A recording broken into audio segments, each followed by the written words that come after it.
UMLE ke NPP na Sohra uba Gavin Miguel Milim ulah kerana ke yang dorbar ba kajing pelip Lait ke ba Khah ba kajing do jong ki transformer kelak tak shibun ya ki Jaka Nongkyndong ha ki babun ki liang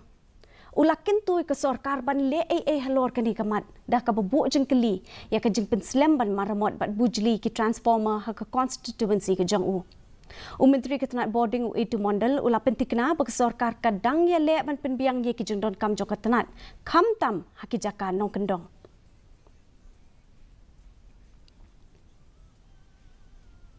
Frequent disruption of power supply, especially in rural areas.